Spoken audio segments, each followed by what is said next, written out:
नमस्कार। पहले तो आप सभी से मैं क्षमा चाहती हूँ कि बहुत दिनों के बाद काफ़ी दिनों के बाद मैं ये अपलोड कर रही हूँ अपना ये वीडियो। और कोशिश रहेगा कि मैं टाइम टू टाइम अपना वीडियोस डालती रहूँ। आज आप सभी के सामने मैं कहानी बताने वाली हूँ माता केकई की माता का, केकई नरेश की पत्नी का। तो बात कुछ इस तरह होता है कि जब केकई माता हठ करने लगती हैं कि वो किसी भी तरह से श्री राम को वनवास भेज के रहेंगी और अपने पुत्र भरत को राजगद्दी दिलवा के रहेंगी। तब अनेक अनेक प्रयत्नों के बावजूद उनके जो सारथी हैं सुमंत्र, वो उन्हें समझा नहीं पाते। वो समझाने का कोशिश करते हैं और अंत में सुमंत्र जी ये जो है वो माता केकई से कहते हैं कि केकई माता, क्या आप जानती हैं कि दो कहावत बहुत विश्व में विख्यात है। एक कि नीम के पेड़ से कभी मधु नहीं टपक सकता, और दूसरा जो पुत्र होते हैं वह पिता समान होते हैं, जो कन्याएं होती हैं वो माता समान होती हैं। तो वह केकई माता को आग्रह करते हैं कि केकई माता, आप इस कथन को सत्य साबित न करें।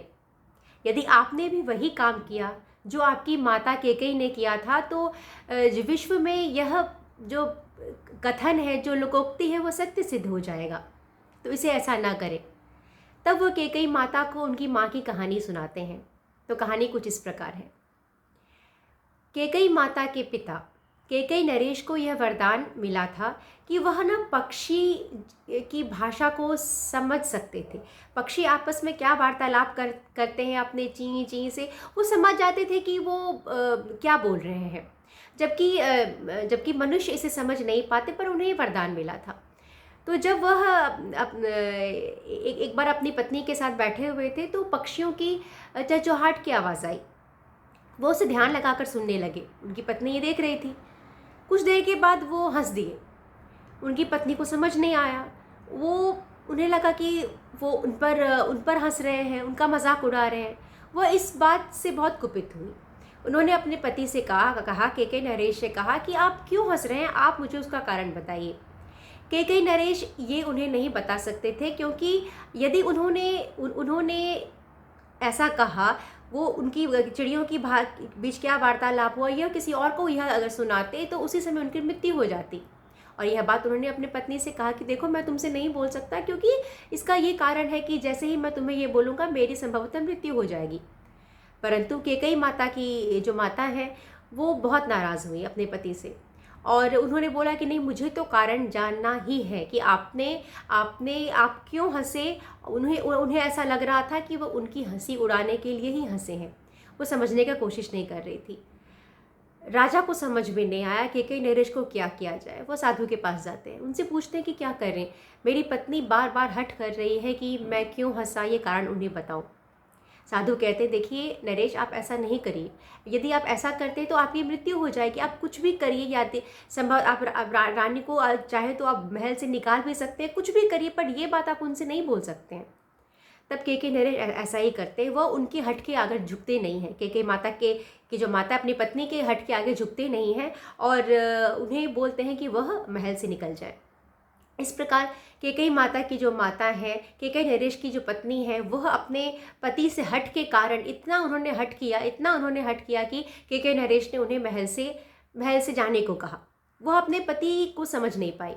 तो यही बात सुमंत्र जी केकई माता को समझा रहे हैं कि हे माता केकई, जो आपकी माँ ने गलती की, उन्होंने भी अपने पति को समझा नहीं, वही गलती आप दोहरा रही हैं। और यही चीज़ यदि आप अपने हठ पर ऐसे बिल्कुल आप झुकना ही नहीं चाहेंगी, अपनी हठ पर एक बिल्कुल ये आप श्री राम को वनवास भेज के ही रहेंगी, तो ऐसा संभवतः ये चीज़ विश्व में एक संदेश जाएगा कि यह जो लोकोक्ति है वो सत्य है, कि जो बेटियां होती हैं वो अपनी माता पे जाती हैं और पुत्र जो होते हैं वो अपने पिता पे जाते हैं। तो इसलिए सत्य मत करिए। अनेक दलील देकर सुमंत्र जी केकई माता को समझाने का कोशिश करते हैं, परंतु जैसे कि हम सभी को ज्ञात है कि केकई माता नहीं समझती हैं, नहीं समझती इन बातों को। तो ये छोटा सा कहानी है, पर इससे हमें कितना कुछ सीखने को मिलता है। पहला बात तो ये है कि कभी भी किसी को बिना सोचे समझे इतना बड़ा कोई वचन मत दीजिए कि जो कि बाद में आपको पश्चातावा हो, क्योंकि परिस्थिति बदल सकती है, व्यक्ति बदल सकता है। तो जो अभी आपके लिए सही है, हो नहीं सकता वही व्यक्ति कुछ वर्षों के बाद भी सही हो। ठीक है। दूसरा चीज़ ये है कि यदि हम किसी को वचन दे भी देते हैं, यदि हमें किसी ने वचन दिया है तो हमें उसका गलत इस्तेमाल नहीं करना चाहिए। जैसे कि माता कैकेयी ने किया, उन्हें अपने पति से जो वचन प्राप्त था उसका सही इस्तेमाल उन्होंने नहीं किया, तो ये एक गलत इस्तेमाल करना हुआ। तीसरा कि कभी भी अपने हठ पे इतना कायम नहीं रहिए कि उसी हठ के कारण कैकेयी माता की माता को अपने पति का घर छोड़ना पड़ा। तो हठ और ये ज़िद कि कभी कभी सामने वाले के जीवन में कुछ ऐसी घटना होती है जो जिससे प्रॉब्लम किसी के साथ शेयर नहीं करना चाहता, तो हर वो चीज़ को ज़बरदस्ती हठ से वो आप किसी के मन की भावना को जानने की कोशिश मत करिए। जब किसी को लगेगा कि आप वो सही व्यक्ति हैं जिन्हें वो यह सही टाइम है जिसमें आप वो अपने मन की बात बताना चाहेगा, तो उसे वो अवसर दें। और चौथा बात तो ये है कि ये इस सब प्रसंग से हमें यह सीखने को मिलता है कि हठ किसी भी कारण से यदि हठ है और इतना ज़्यादा कि किसी और का बात नहीं सुनना, अपने ही बात पे कायम रहना, तो ये बहुत ही गलत बात है। तो ये छोटा सा एक कहानी है जिससे और ये जो लोकोक्ति है कि माँ जो होती है, बेटियाँ जो होती हैं वह माँ समान होती है।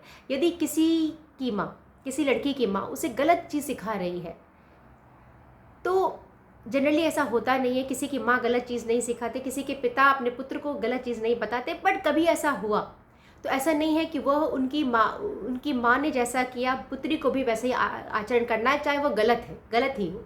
माँ ने गलत किया तो पुत्री को भी गलत करना, ऐसा नहीं है। पिता ने गलत किया तो पुत्र को भी गलत करना, ऐसा नहीं है। यदि पिता ने किसी का गलत चीज़ किया है, माता ने कोई गलत किया है, तो बेटियों को या पुत्रों को वो चीज़ करने का ज़रूरत नहीं है, यह जानकर कि उन्होंने ऐसा किया है तो वही चीज़ सही है। सही गलत की समझ हर इंसान को होनी चाहिए। एक उम्र के बाद सही क्या है गलत क्या है कोई बच्चा नहीं है, उसे समझ होती है। तो यदि किसी के माता पिता कोई गलत आचरण करते तो इसका मतलब नहीं है कि उसका जो बच्चा है वही करे और वो गलत आचरण करे और ये बोल दिया जाए कि उन्होंने अपने माँ से सीखा है, पिता से सीखा तो सब सही है, ऐसा नहीं है। तो छोटा सा ये कहानी है जिससे कि हमें रामायण में से अनेक कहानियाँ हैं, छोटी छोटी कहानियाँ हैं जिनसे हमें बहुत कुछ सीखने को मिलता है। उम्मीद करती हूँ मेरा वीडियो आप सबको पसंद आएगा। धन्यवाद। और अभी नीचे जो कहावत मैंने आपको बताया कि जैसे कि वाल्मीकि रामायण में लिखा गया है, ये जो दो कहावत है कि नीम के पेड़ से कभी मधु नहीं टपक सकता, और पुत्र जो होते हैं वो अपने पिता समान होते हैं, कन्याएं जो होती हैं वो अपनी माता समान होते हैं। क्या आपको लगता है ये सही है? मुझे ज़रूर सूचित करिएगा कमेंट के माध्यम से। उम्मीद करती हूँ मेरा वीडियो आपको पसंद आए। बहुत बहुत धन्यवाद।